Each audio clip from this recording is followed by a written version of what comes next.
Bismillahirrahmanirrahim. Assalamualaikum warahmatullahi wabarakatuh. Alhamdulillahirabbil alamin. Iyyaka na'budu wa iyyaka nasta'in. Asyhadu an la ilaha illallah wa asyhadu anna Muhammadar Rasulullah. Allahumma shalli wa sallim wa barik ala Rasulillah Sayyidina Muhammad wa ala alihi wa sahbihi ajma'in.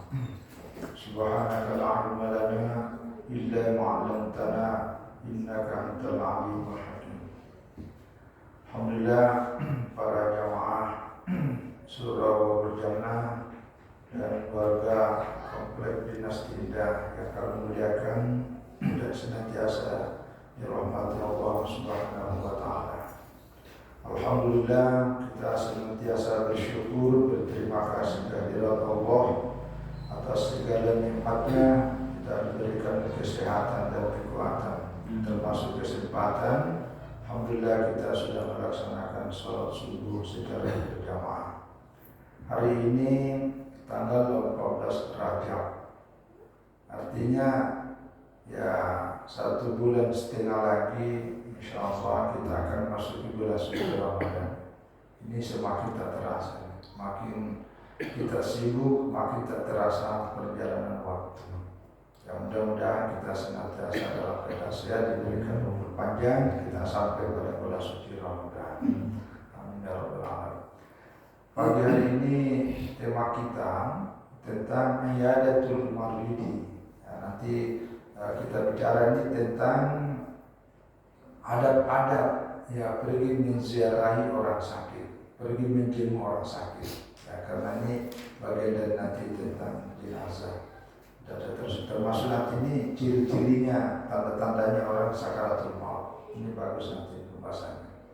Jadi iyadatul maridi diantara bagian dari proses menghadapi persiapan kematian itu adalah kita juga membiasakan kalau sempat ada waktu ya baik keluarga ataupun sama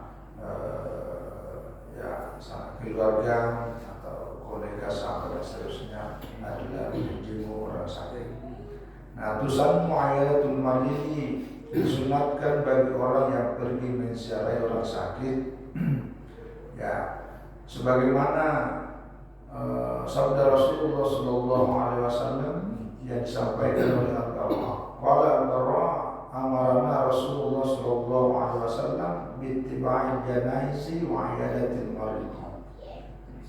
Rasulullah sallallahu alaihi wasallam memerintahkan kepada kami bittiba'il janaiz, pergi mengantar jenazah.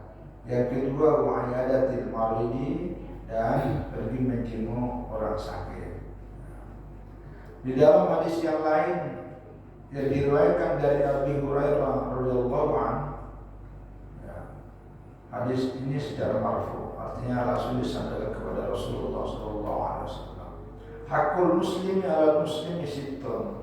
Jadi haknya seorang muslim atas muslim yang lainnya itu ada 6. Pertama, idza laqitahu fasallim alaihi. Kalau Anda bertemu dengannya, ya ucapkanlah assalamualaikum kepadanya. Yang kedua, wa idza da'aka fa'jibhu. Ya, jika dia mengundangmu, ya penuhi undangannya. Wa idza stansahaka fa'ansah lahu. Kalau ada minta nasihat kepadamu, ya mungkin ada masalah dihadapi, minta saran, masukan, nasihat, maka berikanlah. Karena ya kita ini kan terbatas, tapi ada sesuatu yang kita tidak ingat, mungkin ada sahabat kita, keluarga kita yang ingat, maka itulah intinya saling menasihati. Wa idza atasa fahamidallah ya fasyamil. Kalau ada orang yang bersikap, nah, tapi fahamidallah dia baca alhamdulillah, maka jawablah. Ya, apa jawabnya? Yarhamkumullah wa yuslih balakum. Jadi kalau bersin orang baca alhamdulillah, maka kita menjawabnya, itu bagian dari hamd. Nah ini, wa idza marida, kalau dia sakit, itu maka jemulah dia. Wa idza mata, dan jika dia meninggal bertabimu, maka iringilah jenazahnya sampai di kuburan. Nah jadi di antara 6 hak antara seorang muslim dengan muslim lainnya, yang terakhir ini adalah apabila sakit maka jemulah, apabila dia meninggal maka telah ke pemakaman. Ya. Wa Ali radhiyallahu anhu, hadis yang bersumber dari Sayyidina Ali radhiyallahu anhu, anna Nabi sallallahu alaihi wasallam bahwa Nabi sallallahu alaihi wasallam bersabda, "Ma min muslimin ya'udu musliman gudwatan illa shalla alaihi sab'una alfa malakin hatta yamsiya." Nah ini. Jadi tidak hanya seorang muslim yang pergi menjenguk saudaranya sesama muslim ya dalam keadaan sakit, gudwatan pagi-pagi, kecuali sallallahu alaihi sab'una alfa malakin, kecuali ada 70.000 malaikat yang membacakan salawat kepadanya hatta yamsiya, sampai sore. Jadi ini keutamaan orang yang pergi menuju orang sakit. Ada 70.000 malaikat yang membacakan salawat untuk yang pergi menziarahi, pergi menjenguk dari pagi. Kalau dia pergi pagi harinya menziarahi, malaikat itu yang salawatnya sampai sore. Wa idza adahu asyiyatan, kalau yang bersangkutan pergi menziarahi orang sakit pada waktu sore, maka malaikat 70 malaikat yang bersalawat kepadanya sampai subuh, jadi tidak berhenti. Ini satu kelebihan. Yang berikutnya adalah ruqyah. Ya, ruqyah ini sudah mulai populer juga di tengah-tengah masyarakat kita. Namanya ruqyah. Ya, ruqyah ini sebenarnya kalau bahasa Arab itu artinya berobat. Idza dakhala ar-rajulu 'ala maridin da'a lahu bis-shalah wal 'afiyati ya rabbah. Nah ini intinya. Jadi apabila seseorang ya pergi menjenguk ziarah orang sakit, da'a lahu, ya doakan ya bis-shalah, ya semoga dia dalam keadaan baik. Wal afiyah, semoga cepat sembuh. Nah, warakau, dan rakau inilah mengobati. Jadi nanti ada ruqyahnya. Tapi ruqyahnya seperti yang biasa kita baca. Ya, kalau mendoakan ya biar bahasa Indonesia, bahasa. Ada yang nanya sama saya, itu sudah masuk atau saya? Kalau saya Inggris cuma stiker. Kan sekarang modelan gitu ya. Kan ada stikernya itu tinggal diklik udah muncul. Nah, tapi stikernya dibaca. Kan cuma kirim stiker tapi tidak dibaca. Sama juga itu istrinya ya itu inna lillahi wa inna ilaihi raji'un. Itu maksud itu stiker semua. Kalau stikernya lalu diikuti dengan membacanya bagus, tapi jangan cuma stikernya dari baca. Ya, jadi sama nih kalau kita menjaga orang sakit itu dibaca. Ya kita doakan baik bahasa kita sendiri, bahasa daerah, bahasa mereka atau bahasa Arab. Nah tapi ini yang seluruh ini. Ya kalau sabit di Anas, ada seorang sahabat Rasulullah SAW bernama Thabit. Dia mengatakan kepada Anas, ya Abu Hamzah ishtaka itu, wahai Abu Hamzah. Abu Hamzah namanya Anas. Anas ada namanya Abu Hamzah, namanya Abu Hamzah. Ishtaka itu, ya saya, ya dia mengadu kepada Hamzah. Qala Anas, apalah akika biruqyati Rasulullah SAW. Jadi dia mengadu bilang saya lagi sakit. Ya, lalu kata Anas, jadi sakit datang kepada sahabatnya namanya Anas bahwa saya lagi sakit. Lalu kata Anas, bagaimana kalau saya meruqyahmu sebagaimana ruqyah Rasulullah Sallallahu Alaihi Wasallam? Lalu dia bilang, pada iya boleh silakan. Nah, lalu dia baca ini, Allahumma rabban nas. Nah, ini yang masuk ini, yang dia ada doa itu biasa.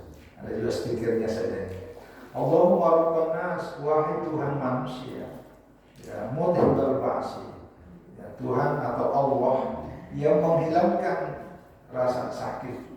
Ishfi anta syafi, sembuhkanlah karena engkaulah yang maha penyembuh. Syifaan la yughadiru saqama, yaitu kesembuhan yang tidak mendatangkan penyakit lagi. Nah, itu doanya itu. Nah, jadi ini untuk mengobati diri sendiri atau mengobati orang lain. Allahumma rabban nas, kalau ini ada tambahnya. Allahumma rabban nas, ya mudhibbal ba'si. Ya Allah Tuhan manusia yang menghilangkan sakit. Isfi, sembuhkanlah anta syafi, karena engkaulah yang maha penyembuh. Ya, syifaan la yughadiru saqama, kesembuhan yang tidak mendatangkan penyakit lain. Itu dibaca ya. Warwa Abu Sa'id, dan dalam riwayat yang lain ya, dari yang disampaikan Abu Sa'id Al-Khudri, qala ini ya dia biasa baca Bismillahi arqika min kulli syai'in yurdika. Dengan namamu Allah saya meruqyahmu ya, min kulli syai'in, dari segala sesuatu yurdika yang menyakitkanmu, min syarri kulli nafsin, ya, dari kejahatan segala manusia. Ya, wa ainin hasidatin, dan kejahatan segala mata yang dengki. Nah, karena ada kekuatan mata itu, apa itu kalau hipnotis ya. Nah, itu masuk kejahatan mata ya. Nah, ini masuk cara meruqyah ya. Lalu ditambah terakhir Allah yashfika, semoga Allah menyembuhkanmu. Nah, ini juga doanya. Jadi yang kedua dibaca kalau berdasarkan riwayat yang disampaikan Abu Sa'id Al-Khudri, Bismillahi arqika min kulli syai'in yudhika. Dengan nama Allah saya meruqyah ya, saya mengobati dari segala sesuatu yang menyakitkan. Min syarri kulli nafsin, dari kejahatan segala macam manusia. Wa ainin hasidatin, dan kejahatan dari segala mata yang tinggi. Allah yashfika, semoga Allah menyembuhkan. Ya, ini hadis Abu Zur'ah. Qala Abu Zur'ah, nah, kita ada al-hadisan sahih. Ya, dua-duanya ini hadis sahih semua. Itu salah satu bacaan ya yang kita baca kalau pergi menjenguk orang sakit. Ya, tentu saja ini hanya dua contoh. Banyak lagi doa-doa yang bisa kita baca kalau kita pergi menjenguk orang sakit. Inilah namanya ruqyah. Wal mustahabu, dan juga disunatkan, nah, sama juga ini ayakula ya, membaca as'alullahal azim rabbal arsy al-azim ayashfika. Nah, ini sama juga. Tapi ini sawah marat 7 kali. Ini lebih pendek. Nah, kalau mau digabung tidak apa-apa. Ya, kalau sempat tidak buru-buru, lagi orang sakit, nah itu digabung aja semuanya tadi. Allahumma rabban nas, mudhibbal ba'si asyhadu tasyafi, la yughadiru saqama. Lalu as'alullahal azim, saya mohon kepada Allah yang Maha Agung, ya, Rabbal Arsy, Tuhan pemilik arsy yang agung, ayyashfika, semoga Dia menyembuhkan. Nah, ini baca 7 kali. Ya. Maruya anna Nabi sallallahu alaihi wasallam, juga diriwayatkan bahwa Nabi sallallahu alaihi wasallam bersabda, man ada maridan lam yahdurhu ajaluhu faqala indahu sab'a marrat as'alullah azim rabbal arsyil azim ayashfiyaka afaqullahu ta'ala min dzalika al-marad. Ya, ini hadisnya. Jadi siapa yang datang menjenguk orang sakit, ya selama dia ajalnya belum datang, maksudnya belum meninggal, nah, lalu dia baca di sisi orang sakit 7 kali ini Astagfirullahaladzim Rabbal Arsyil Azim Asyfiaka, ya dia baca 7 kali, afahullah ta'ala, maka Allah akan menyembuhkan, ya, menyembuhkan orang sakit itu, ya, dari sakitnya tadi. Nah selanjutnya yang dibaca juga wa yustahabu ayyaqra indahu Fatihatul Kitabi. Nah, ini juga boleh disunatkan juga membaca di sisi orang sakit adalah Al-Fatihah. Ini yang paling gampang ini, paling gampang. Jadi kalau mau gabung baca tadi itu baca juga Al-Fatihah itu tidak apa-apa, boleh. Jadi Al-Fatihah dibaca. Nah, terus liqauli sallallahu alaihi wasallam fil hadis sahih, sebagaimana sabdakan Rasulullah sallallahu alaihi wasallam dalam hadis yang sahih, ya, wa ma yudrika anna ruqyah. Ya, jadi apa yang diajarkan kepada Allah itu adalah ruqyah. Ya, maksudnya ruqyah jadi ruqyah dengan baca Fatihah. Ya, karena memang kalau bacaan ruqyah itu biasanya terutama yang panjang itu ya. Kalau ada orang kesurupan itu segala macamnya itu pasti baca Fatihah. Nah, wa yaqra'indahu, ini juga surat Al-Ikhlas wal Mu'awwidzatain. Nah, jadi ini jadi pertama baca Al-Fatihah, yang kedua baca Qul huwallahu ahad. Nah, baru yang ketiga baca Qul a'udzu birabbil falaq. Baru yang berikutnya Qul a'udzu birabbin nas. Ya. Ini disunatkan. Cuma dia orangnya kasih tahu orangnya, karena biasa juga kan ada orang tidak paham. Dikira saya mati. Karena kan sama dia baca tahlil. Dikira ditahlilkan. Enggak, itu sunatkan. Nah, itu yang saya cerita pengalaman, ya mudah-mudahan tidak ada ya. Dulu saya pernah sakit 3 bulan, ya, dan memang tidak bisa bergerak sama sekali. Ya, di pembaringan itu tidak ada bacaan kecuali ini 3. Tapi seingat saya dulu saya juga baca kuliah di kafir. Ini menjadi ini yang disebut ruqyah. Jadi meruqyah diri sendiri. Jadi bacaan itu 3 itu Qul Al-Fatihah, Qul Huwallahu ahad, Qul a'udzu birabbil falaq, dan Qul a'udzu birabbin nas. Itu sangat bagus ini, ya.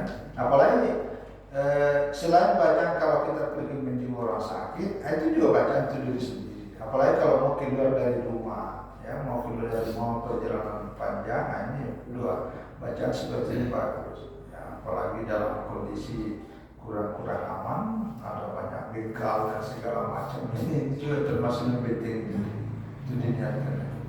Maka Rasulullah tadzalika anhu sallallahu alaihi wasallam, karena ini jelas tegas apa yang disampaikan ini berasal dari Rasulullah sallallahu alaihi wasallam.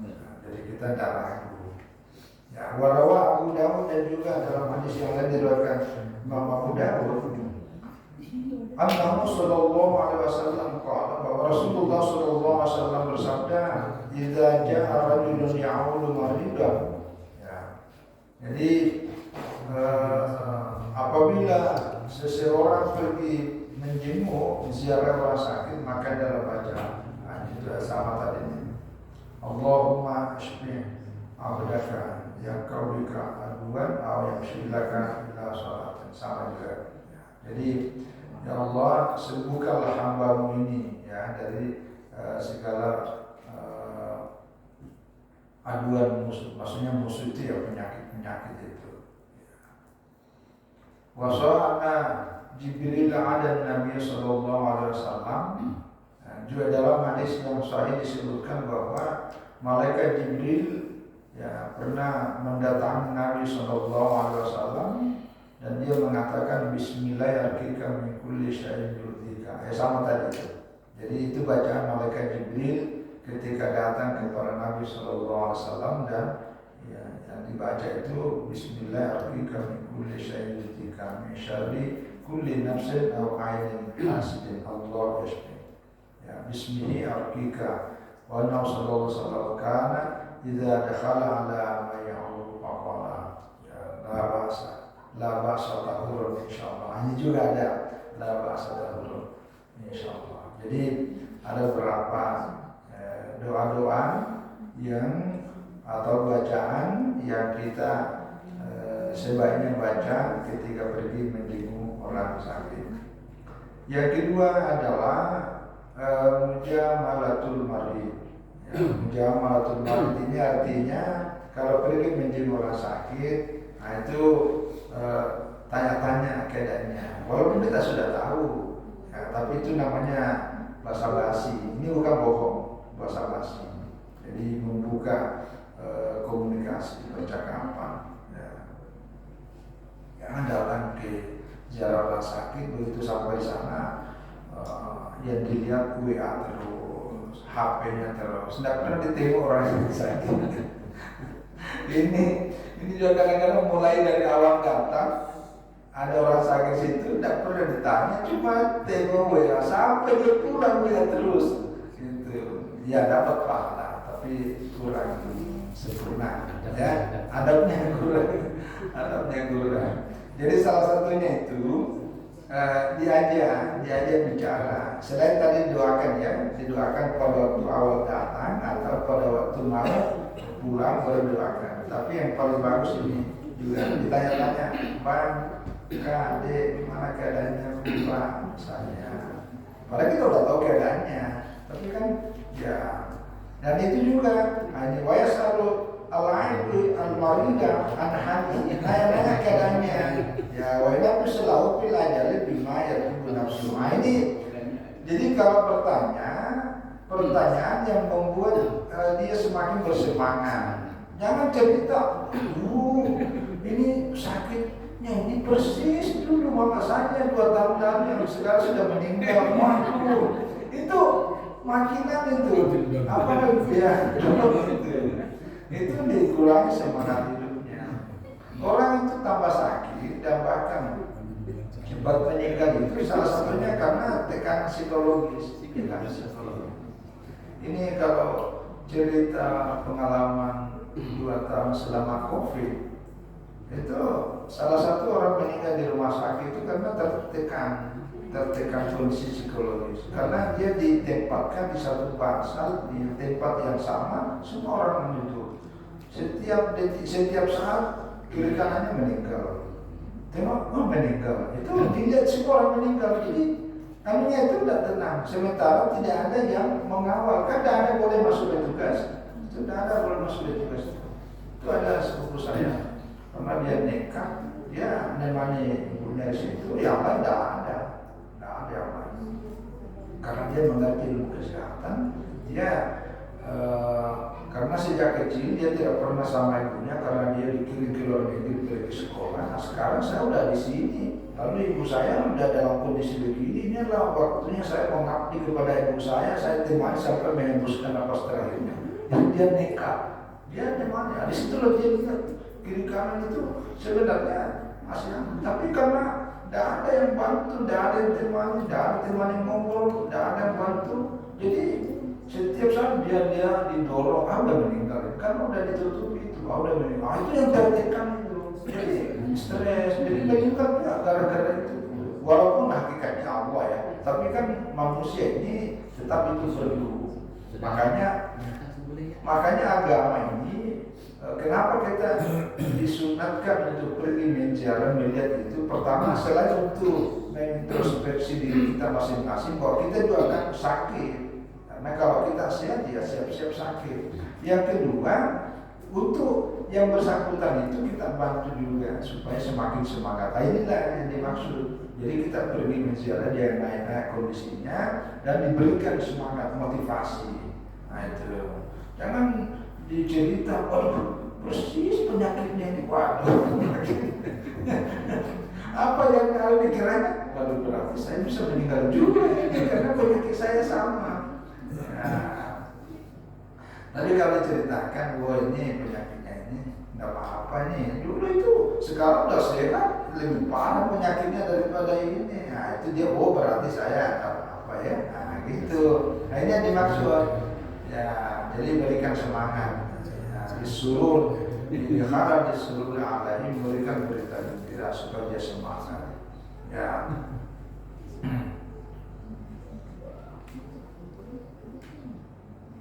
Itu intinya. Di samping berikan semangat, ya juga yang tadi dibaca. Yang berikut, nah ini nih, ya wala yutiru al-ainu al-julusa indal marid khawfa minan dajjal. Jadi kalau kita, tapi ini sangat tergantung sih pada kondisinya. Jangan terlalu lama, ya. Jangan terlalu lama duduk di samping orang sakit. Ya, karena khawatir mengganggu. Jadi kan, atau ada juga orang sakit tidak mau tinggalkan, dia mau diajak jalan tidak apa-apa. Tapi kalau enggak, itu jangan terlalu lama, ini maksudnya. Tapi sekali lagi sangat tergantung pada kondisi yang bersangkutan.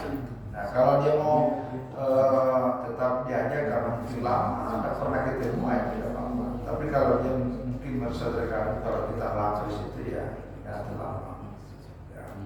Wa yukrahu wa tukrahu al-ayat itu wasatana hari. Ini dimakruhkan pergi menziarah sakit itu di tengah hari, ya, waktu siang hari. Tapi ini karena pengarang kitab ini kan menyesuaikan daerahnya. Ini pengarang kitab ini di Syria, Damaskus. Jadi mungkin di daerah sana paling panas, jadi tidak kurang bagus pergi menziarah sakit. Tapi kalau kita di sini ya tergantung. Kalau cuacanya bagus ya tidak apa-apa. Ya, wayu'anu bukratan awasya. Yang paling bagus adalah ya pergi menziarah orang sakit pada waktu pagi. Atau sekalian pada waktu ya petang. Ya mungkin karena pagi itu kan suhunya lagi yang itu jadi bagus ya. Atau sekalian petang. Karena kalau siang hari, tengah hari itu mungkin bagi suhu panas ya. Jadi kurang bagus. Tapi kalau rumah sakit ya kita ikutan jadwal jengnya, karena ada jadwal besok itu kita. Wayu'anu fi Ramadan lailan, tapi kalau bulan Ramadan sebaiknya pergi ziarah pada waktu malam. Ya, pada waktu malam. Ini ada ditentukan waktu-waktu. Tapi sekali lagi ini berkaitan dengan ya situasi dan kondisi. Nah, ada juga yang juga sangat dipentingkan, sunatkan itu mengingatkan ya supaya wa yustahabu ayusabir al-marida. Jadi disunatkan juga mengingatkan supaya bersabar. Itu diingatkan sabar ya karena ini musibah. Jadi ya itu berikan semangat. Jadi memberikan semangat termasuk juga kalau dalam banyak hadis tidak ada satu penyakit yang menimpa pada diri seseorang sekecil apapun, termasuk duri itu. Misalnya kalau kita jalan lalu ditusuk duri, kecuali Allah akan menghapus segala dosa kita. Nah itu motivasinya secara agama. Jadi mungkin ada dosa kita yang Allah mau hapus. Salah satu diantaranya itu kita diberikan musibah. Jadi kalau kita sakit, tidak boleh putus asa, frustrasi, apalagi sampai bunuh diri karena secara agama, secara spiritualitas Allah akan menghapus dosa kita. Itu. Ya. Kalaupun misalnya yang bersangkutan mungkin kurang atau tidak ada dosanya, maka Allah ini mengangkat derajatnya. Jadi yang bersangkutan itu semakin tinggi derajatnya di sisi Allah Subhanahu wa Ta'ala. Jadi sekali lagi itu saling diingatkan untuk bersabar. Nah termasuk yang bagi kama takadama ayakuna al-maridu husnal zanni billah. Nah dan kita ingatkan bagi orang yang sakit itu selalu husnul zan, jadi selalu berprasangka baik kepada Allah. Sama dengan tadi itu berprasangka baik bahwa oh Allah pasti mengampuni kesalahan kita, Allah pasti menyembuhkan kita, Allah pasti, pokoknya selalu kebaikan-kebaikan yang kita cerita di sisinya, termasuklah kebaikan-kebaikan Allah kepada kita. Itu yang dimaksud. Jadi kita ingatkan, karena Allah akan sesuai dengan prasangka kita, prasangka baik kita kepada Allah. Nah, wakaratu taman al-maut, dimakruhkan kita menginginkan kematian. Ada kan adalah daripada sakit lama, daripada saya mati aja cepat, tidak boleh, itu tidak bagus.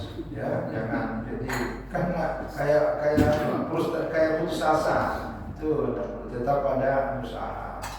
Ya, tetap ada usaha. Kalaupun udah sangat ini, ya mungkin udah terpaksa ya, maka ada itu yang diajarkan. Kalau ada orang yang betul-betul tidak ada jalan lain kecuali dengan itu, mungkin udah masuk kategori darurat. Baik teman ada hukumul mauta di dubres masalah. Ya paling karena la budda fahilan, ya makin artinya tidak ada yang jalan lain kecuali itu, maka ini boleh doanya begini. Allahumma ahyini maka natil hayatu khairan li. Ya Allah, hidupkan aku jika ya selama hidup ini masih terbaik buatku. Tapi wa tawaffani maka natil wafatu khairan li, dan matikan saja aku ya selama kematianku ini terbaik bagiku. Nah, itu paling darurat, tapi jangan itu sebaiknya. Jadi tetap kita harus bersemangat untuk hidup. Tetap hidup. Nah, bahkan disudahkan ini nih masuk tentang yang berobat atau dawa, ya berobat. Ya, jadi kalau Syafi'i ya, dalam mazhab Syafi'i mengatakan wa yusannu lil maridi at-tadawa. Ya, jadi dalam mazhab Syafi'i bagi orang yang sakit itu disunatkan untuk berobat. Ya, disunatkan. Ya kabar berdasarkan hadis Rasulullah SAW berkata Tirmidzi, Inna Allah lam yada' da'an illa wa da'alahu dawa'an. Ya, gairah al-muharram.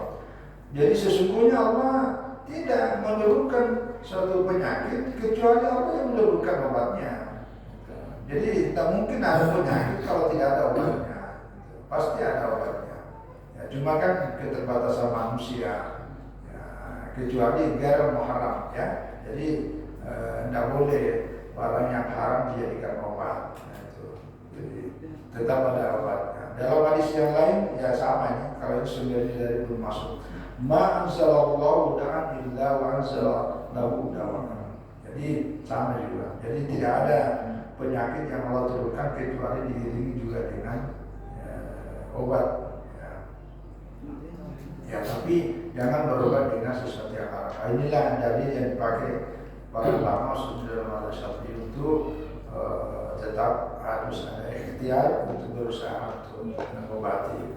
Ya, demikian juga dalam mazhab Al-Hanabilah, ya, tarku dawai afdalul jannah aqrabul ilaihi tawakkul. Ya, tapi kalau ini dalam mazhab Bali bagi orang yang ini hanya orang-orang tertentu, ya, bagi orang yang ingin menyempurnakan tawakalnya, itu meninggalkan pengobatan itu lebih utama karena dia ini lebih dekat pada tawakal. Tapi ini bagi orang-orang tertentu. Tapi secara umum kita tetap berusaha untuk berobat. Ya, yang penting yang dimaksud di sini gini, karena ada juga obat itu seperti terlalu apa ya, sehingga hilang ingatannya kepada Allah, seolah-olah yang bisa mengobatinya adalah dokter, seolah-olah yang bisa membuat dia sehat adalah obat segala obat. Nah, sehingga lupa hakikatnya Allah, ini yang dimaksud, itu yang dimaksud.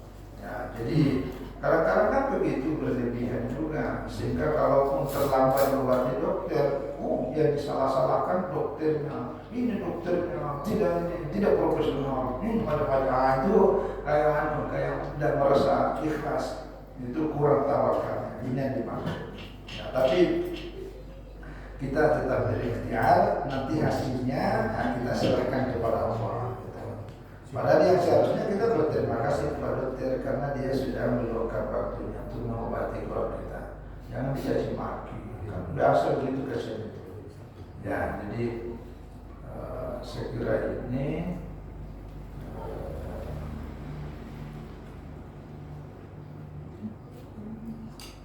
ya, ini adab-adab. Nanti ini saya tambah sedikit ini tentang keadaan bagi orang yang sakaratul maut. Ya, ma yustahabbu halal ihtidar. Apa yang kita sunatkan juga bagi orang yang sedang sakaratul maut. Ya, ini yustahabbu lil muhtadar wa huwa man hadara, ya, man hadarahu al maut, ya, walam yamut mayat. Nah, disunatkan ini bagi orang yang terutama keluarga terdekat ya. Jadi kalau ada keluarganya yang sudah sakaratul maut, ini hal-hal yang seharusnya kita lakukan, ya. Bi anna alamat al-ihtidari, ini tanda-tandanya nih yang perlu kita tahu ini. Jadi salah satu tanda-tandanya kalau orang sakaratul maut itu adalah istirkha'u qadamain. Ya, di antaranya itu kalau cerita di sini ya, kedua kakinya itu telapak kakinya itu udah mulai kejang-kejang. Wa ainu jadu mana kali? Perhatikan bapak hidungnya, tapi ini jarang dilihat ya. Jadi kalau hidungnya bengkok, tidak lurus, itu udah lama itu tanda-tandanya itu. Jadi pakai cermin, hidup saya masih lurus, masih aman. Jadi kalau ada orang sakit itu, tengok kalau udah bengkok, itu tanda-tandanya itu. Buat hisabu sebagai ini anunya nih, pelipisnya nih sudah mulai agak cekung juga.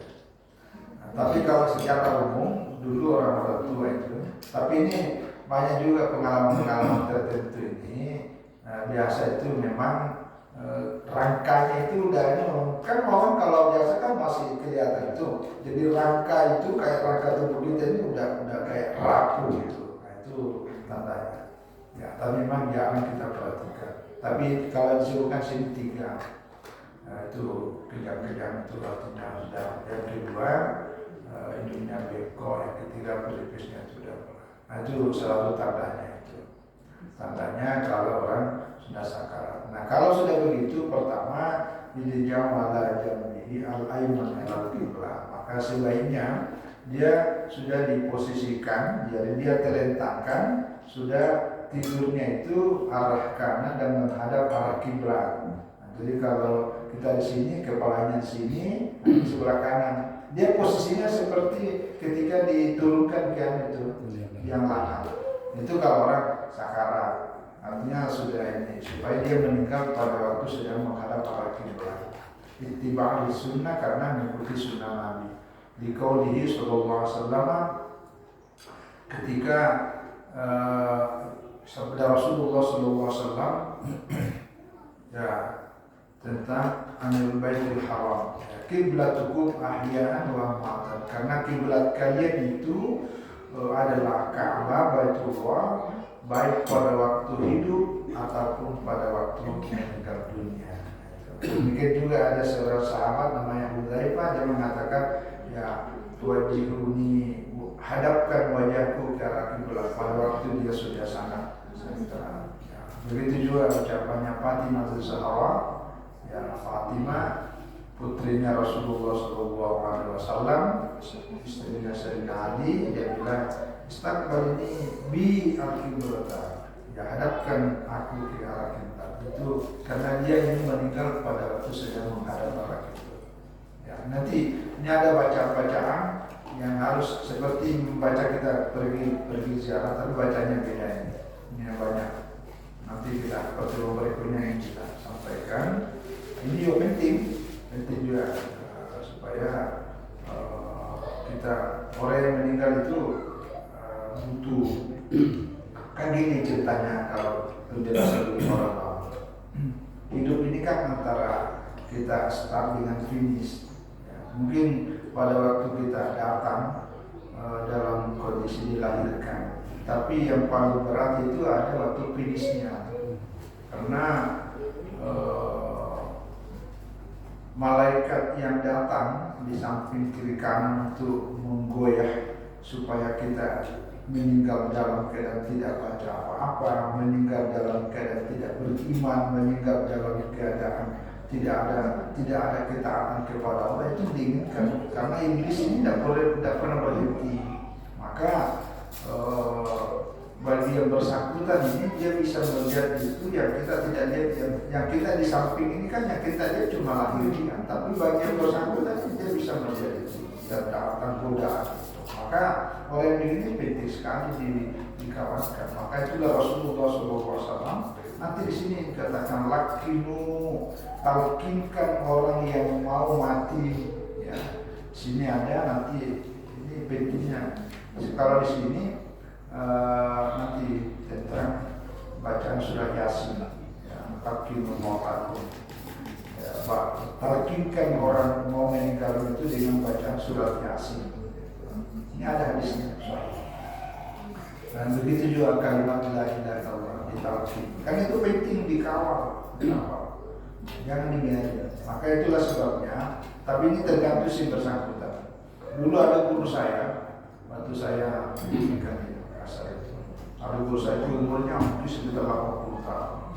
Jadi kami baru karena ada salah seorang guru kami lagi di rumah sakit. Jelang wafat itu kami rombongan santri datang ke sana. Pulang itu masuk dalam ruangan, dia cerita begini.